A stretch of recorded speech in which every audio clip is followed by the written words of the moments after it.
Everyone, welcome back to my channel.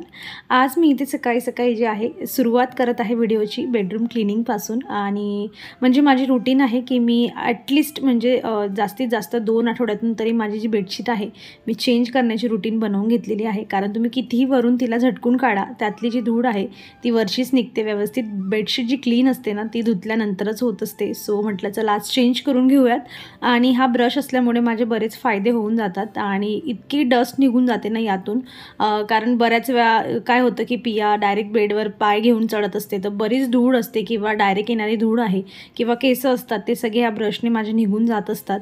त्यामुळे बरेच जे कामं आहेत छोटे मोठे जे मला नाहीतर हा ब्रश नसता तर मला पूर्ण कव्हर काढून मग व्यवस्थित झटकून मग परत अंथरावं लागलं असतं। पण काम इथे माझं जरा इझी झालेलं आहे जस्ट बिकॉज ऑफ या ब्रशमुळे। आणि वर पण बरीच धूळ असते त्यामुळे रेग्युलर बेसिसवर या सगळ्या गोष्टी होत नाही। मग जेव्हा बेडशीट चेंज करायची आहे तेव्हा मी ह्या गोष्टी ज्या आहेत त्या करून घेत असते।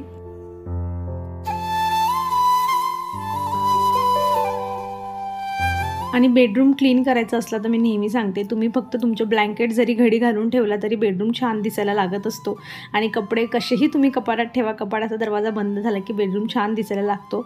आणि बघा ना, मी ही बेडशीट काढली आणि मला अचानक म्हणजे असं फील होत होतं की ही फ्रेश वाटत नाही मला। कारण मी तुम्हाला जेव्हा होम टूर दिला होता ना तेव्हा मी ही बेडशीट होती म्हणजे अंथरलेली, आणि तेव्हा मला होम टूर द्यायचा असल्यामुळे मी नवीनवाली बेडशीट अंथरून दिली की व्यवस्थित दिसायला पाहिजे। आणि मी तर तशीच तिला घडी करून ठेवली होती। आणि आता मला लक्षात आलं की मी तिला वॉशच नाही केली, सो मी जुनीवाली काढली। आणि असं 2-3 म्हणजे असले ना बेडशीट तर बराच फायदा होत असतो। सो आज एक नाही 2 बेडशीट धुवायच्या आहेत। आणि मोठ्या असल्या ना थोडा वैतागही येतो धुवायचा। मशीन नसलं तर मग हे सगळं होत असतं, माझ्याकडे मशीन नाही आहे, हातानेच धुते। तर मग थोडं 2 एकसाथ एवढ्या मोठ्या मोठ्या आल्या की होत असतं। पण असं चला आज छान एक्सरसाइज होणार आहे 2 बेडशीट वॉश करून। सो जी जुनी होती तीच मी इथे अंथरली आहे आणि ही खूपच जुनी आहे। म्हणजे जेव्हा आम्ही हा बेड बनवला होता आणि मला मोठी बेडशीट पाहिजे होती तेव्हा मी ही डीमार्टमधून घेतली होती। आणि क्वालिटी हिची काय सांगू तुम्हाला, अजूनही चांगली आहे पण खूप यूज केली म्हणून थोडी जुनाट तेवढी वाटायला लागते। आणि मी तूप जे होतं त्याआधी माझं म्हणजे आज सकाळची सुरुवात मी तूप बनवण्यापासून केलं होतं। आणि काय होतं की तूप बनवणं म्हणजे प्रत्येक घरातल्या आठवड्यात कमीत कमी आठवड्यात तूप बनवलं जातं आणि ही एक प्रोसेस असते। आणि माझी खूप छान ट्रिक आहे, मी बऱ्याच व्हिडिओमध्ये तुमच्यासोबत शेअर करते। म्हणजे जे पातेलीतून मी तूप ओतते ना त्याच पातेलीत माझं सगळं बनत असतं आणि एक रही लागते मला फक्त मिक्स करायला, या व्यतिरिक्त काही लागत नाही तूप बनवायला। मिक्सी नाही, काही नाही, काहीच नाही, हात देखील माझे भरत नाही। आणि तुम्हाला जर वाटत असेल की मी याची पूर्ण रेसिपी शेअर करावी तर मी एका शॉर्टमध्ये देखील शेअर केलेली आहे, तुम्ही नक्की चेक करा। आणि मी इथे आता ते गार झालं होतं तर गाळून भरून घेत होती आणि मी फ्रीजमध्ये स्टोअर करत असते। आणि तुम्ही बघू शकतात अजिबात बेरी देखील नाही आहे। इतकी छान प्रोसेस आहे, म्हणजे मेहनत एवढी वाचते ना माझी तूप बनवण्यामागची। त्यामुळे तूप बनवण्याचा जो कंटाळा असतो तो मला अजूनपर्यंत आला नाही आहे, कारण 5 मिनिटात माझं तूप बनवून तयार होऊन जात असतं।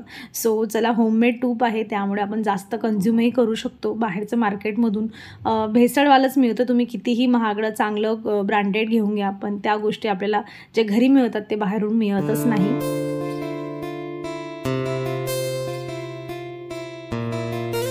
आणि मी मागे पाटोडीची भाजी केली होती आणि जस्ट असंच दाखवलं होतं की आज जेवणात बनवली आहे पाटोडीची भाजी। तर मला एका सबस्क्रायबर खूप जवळचे आहेत, ते मी त्यांना खूप जवळचं समजते। असे बरेच लोक आहे मी त्यांना खूप जवळचं समजते माझं। तर त्यांनी मला 2 वेळा जे आहे कमेंट केली की पाटोडीची भाजी शेअर कर म्हणून। तर चला आज तुमच्यासोबत शेअर करते, त्यांच्यासोबत तुम्ही सगळी बघा। आणि मसाल्याची भाजी म्हटली ना की प्रत्येक घरातली पद्धत थोडी थोडी वेगळी असते। तुम्ही सेम जे आहे सामान यूज करताय, बटाटा कांदा जे काही असेल सगळं यूज करताय आणि तुम्ही दुसऱ्या घरात जाऊन बनवताय, सेम मसाला यूज करताय पण तरी त्या भाजीला चव जी आहे दुसऱ्या घरात वेगळी येत असते।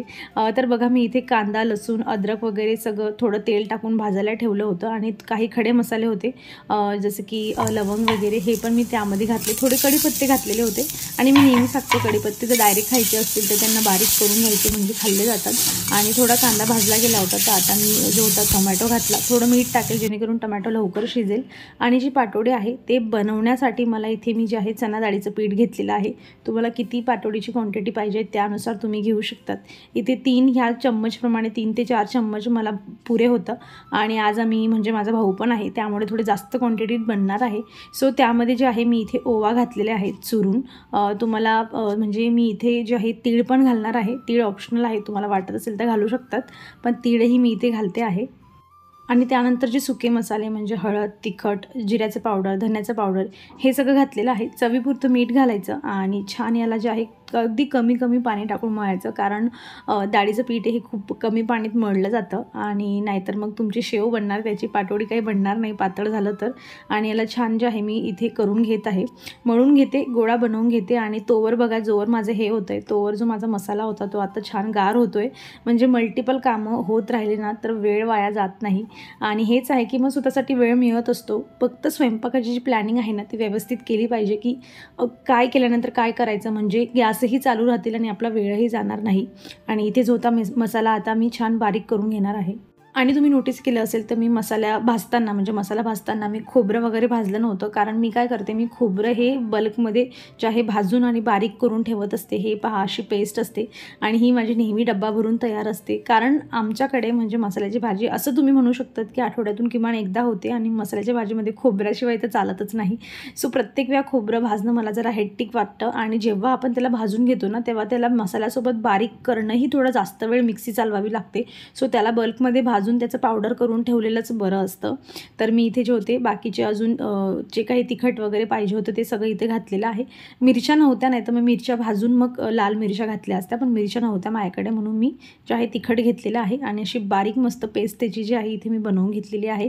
आणि त्यानंतर त्याच कढईमध्ये म्हणजे 2 कढई न भरता ज्यामध्ये मी मसाला भाजला होता त्यामध्येच मी तेल जे होतं ते घातलेलं होतं आणि त्यामध्ये जो मसाला होता तो भाजून घेतलेला. साईडला गरम पाणी करायला ठेवलेलं आहे. आणि हे जी तुम्हाला आता मी बॉटल दाखवलेली आहे यामध्ये बाजरीचं पीठ जे आहे ते भाजलेलं आहे. आमच्याकडे बऱ्याच वेळा म्हणजे माहीत नाही अजून प्रत्येक गावामध्ये किंवा प्रत्येक सिटीमध्ये असं होत असेल की जे बाजरीचं पीठ असतं ते भाजून ठेवलं जातं आणि एखाद्या भाजीला थिकनेस ॲड करायचा आहे तर त्यामध्ये बाजरीचं पीठ हे अशा पद्धतीने पेस्ट करून ॲड केलं जातं.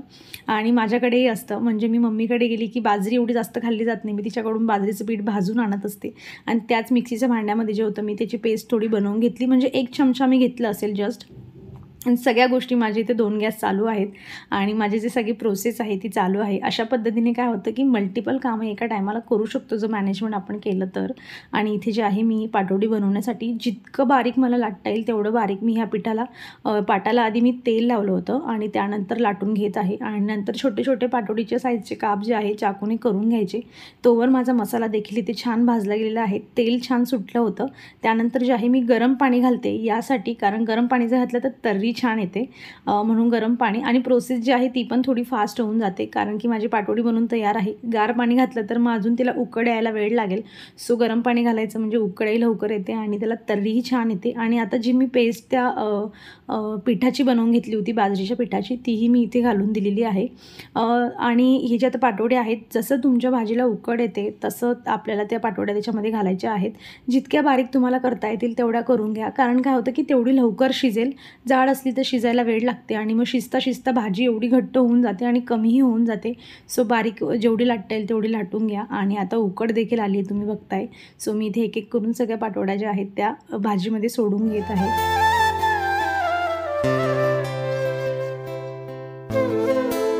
मला माहिती म्हणजे याच्यापेक्षा थोडी वेगळी पद्धतही तुमची असू शकते पाटोडी भाजी बनवण्याची. माझं काही वेगळ्या पद्धतीने म्हणजे तुम्ही अजून छान पद्धतीने बनवत असाल तर मला कमेंटमधून नक्की सांगा. काही सबस्क्रायबर मला एवढे छान लाँग कमेंट करतात की तू असं नको, तू तसं कर म्हणून, आणि मी प्रत्येकाचं व्यवस्थित रीड करून समजून घेत असते की पुढच्या वेळेला मला काय करायचं आहे. सो त्यानंतर मी लगेच चपातीचं पीठ जे होतं ते भिजवून घेतलेलं होतं आणि मी चपातीसाठी अजिबात तेलाचा यूज करत नाही आहे.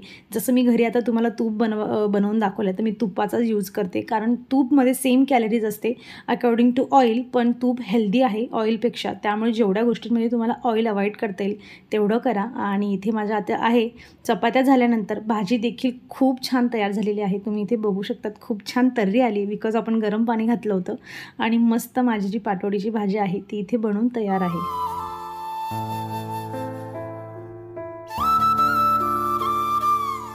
म्हणजे मी बऱ्याच वेळा काय करते ना की जसं आता आम्ही इथे पुण्याला राहायला आलो आहे की दुपारी माझं जेवण ना खूप चांगलं होतं, कारण मस्त रस्स्यावाली भाजी असते आणि मग रश्शावाली भाजी असली की माझं जरा जेवण छान होत असतं. तर मग मी काय करते की आता खाल्लेलं थोडं डायजेस्ट करायचं आहे ना, मी जे कपडे आहेत ना ते पेंडिंग ठेवते आणि ते जेवण केल्यानंतर कपडे धुते. हे बघा सगळ्या गोष्टी आपल्या हातात असतात, काय कसं करायचं. आणि मला माझं असं वाटतं की डायरेक्ट खाऊन मी काय करणार आहे, मी बसेल एडिटिंग करायला बसेल, कारण मी चालता फिरता एडिटिंग नाही करू शकत. सो त्याआधी जर थोडं डायजेस्ट व्यवस्थित झालं, थोडीशी बॉडीची हालचाल झाली तर किती छान होईल ना. तर म्हणून मी इथे जेवणानंतर कपडे धुतलेत. काही नाही, आपल्याला वाटतं की जेवल्यानंतर कोण कपडे धुतं का नाही, हे सगळं आपल्या डोक्यात असतं. तुम्हाला कामाचं मॅनेजमेंट तुमच्या बॉडीनुसार, तुमच्या हेल्थनुसार तुम्हाला कसं करायचं हे आपल्यावर डिपेंड असतं. सो मी हे दाखवण्यामागचं माझं रिझन हेच होतं की मी जेवण झाल्यानंतर कपडे धुतले, जेणेकरून थोडं जे आहे इथे हालचाल झाली पाहिजे. आणि यानंतर जे आहे मला एडिटिंग करायची. सो 1-1.5 तास तरी कमीत कमी मी एकाच जागेवर बसणार आहे. सो माझे कपडे इथे वॉश करून झालेले आहेत. आणि मला मागे कमेंट आली होती की झाडं खूप जास्त खराब होत आहे.